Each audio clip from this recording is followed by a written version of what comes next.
A military operation to recapture the Iraqi city of Mosul from ISIL is underway. The fight is being led by the Iraqi army with Kurdish Peshmerga and allied forces. It's backed by the US-led coalition. Iraq's government says when it falls, it will end ISIL's presence in the country. The battle for Mosul is... I was preparing a series about the Nineveh Plain and the Iraqi Christians that I have visited in Iraq. But when I saw that the great offensive on Mosul had started, I thought that I could not make a video about it, even if it would be a short one. It's also a good opportunity for me to test another type of video, maybe a bit faster to realize than the videos that I'm used to do. So tell me at the end of the video if you like it. In the last episode, we talked respectively about the Syrian Kurds through videos about the towns of Qamishli and Hasakah. Then we went in Iraq with the Sinjar mountains and we followed the Yazidis tragedy. The fourth video was about the confrontation between Erdogan and the Turkish Kurds, through a focus on the town of Diyarbakir. The last video before this one was about the Islamic State, and we specifically targeted the town of Raqqa. According to different medias, the offensive is launched by multiple forces, including the American-backed coalition, the Iraqi government army, the Kurds, and Shia militias. It seems like there are 30,000 soldiers implied, reinforced by heavy airstrikes capacities. Media also say that between 1 and 1.5 million people are in the city, that they have not been able to flee, and that a big humanitarian crisis is expected by the coalition.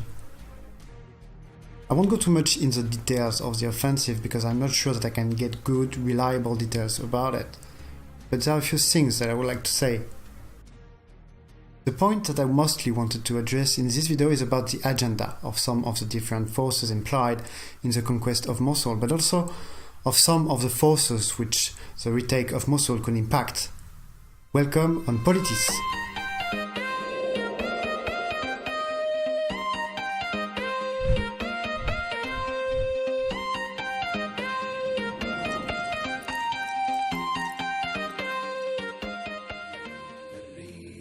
There are two towns of critical importance for the Islamic State.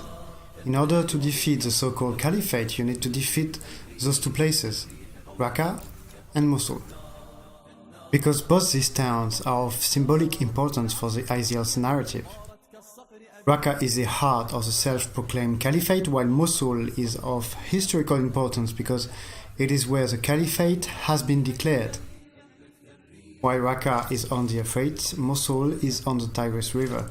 So those two towns are delimiting the historical Mesopotamia. If we put the symbolic part aside, Mosul is of strategic importance, mostly because it is a huge town, the second biggest city in Iraq after Baghdad. Mosul has between 1 million and 1.5 million inhabitants. We saw that the Islamic State was mainly a Sunni Iraqi group, which could partly rise because of discriminations against Sunnis led by the Shia government of Baghdad. And Mosul is a Sunni Iraqi town which had to suffer from the pro-Sunni policy of the government of Baghdad and the Nouri al-Maliki. So the Islamic State logically finds much more support in Mosul than in any other important town. This is for the Islamic State. Now the Iraqi Kurds. The Iraqi Kurds are currently having the wind in their sails. They are seen as one of the only stable forces in the region able to efficiently fight the Islamic State, but also as a force which has to be encouraged for those who fight Iran or Turkey. They are also regarded as a democratic, peaceful force by the Occident, which appreciates the fact that they protect and provide healthcare to minorities such as Yazidis and Christians. Before, the Iraqi Kurds have never had such an important autonomous territory in their hands. Thanks to their military efficiency, to their organization, and to the specificity of their location, for many countries they are of strategic interest. Power balance is in their favor more than in the favor of the government of Baghdad, so they can mostly decide to do what they want concerning their territorial gains and the oil field in their possession. But when the Islamic State is going to fall, the Kurds will be more directly facing the mainly Shia army of the Iraqi government, as well as the Shia militia backed by Iran. those forces will logically try to dispossess them of some territories. So it can seem curious, but talking strictly from a strategic point of view, the Kurds might have more interest facing ISIL, like a weak ISIL, than facing the government of Baghdad, which is going to be strengthened by the retake of Mosul. So I'm curious about this. I'm pretty curious. There might have been some interesting agreement for them, maybe with the American-led coalition or with the government of Baghdad, maybe about the Nineveh Plains, the villages that are going to retake in the Nineveh Plain, maybe about some oil fields. But there have been some interesting agreements for them, otherwise they wouldn't go. The agenda of the Iraqi government is obvious. They have to retake Mosul to ensure the territorial integrity of Iraq, to regain credibility, and to finally be in power to negotiate territories and oil fields with the Kurds. The Iraqi government is still relying on Shia militias, like the militia of the Iraqi Shiite cleric Muqtada al-Sadr. It is facing ISIL during this offensive, and it may soon diplomatically face the Kurds. But it will also face Turkey. The Turkish agenda is to keep its neighborhood in its sphere of influence and control. Before, Turkey was facing a Sunni-led Iraq, with a government quite favorable to its interest. And now, Turkey is facing two political forces which are considered as hostile. The Autonomous Kurdistan and the Shia government of Baghdad, backed by Iran. In 2015, Turkey has deployed a force in Raqqa in order to keep an eye on Mosul. Because Turkey doesn't want to see this big town, close to its frontier and mainly Sunni, be under too much influence from the Iran-backed government of Baghdad and by the Shia militia like the one of Muqtada al-Sadr. Even now, before the retake of Mosul, the tensions is already increasing on this point.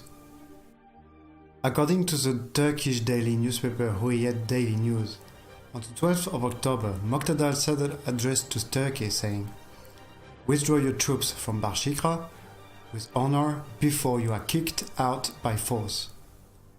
Raqqa, situated in the Nineveh Plain, despite being close to Mosul, also has the advantage of being close to the Autonomous Kurdistan, a region that Turkey obviously has under surveillance. The objective of the Shia militias, one of the most efficient forces on the ground, is simply to increase its weight on the political Iraqi apparat.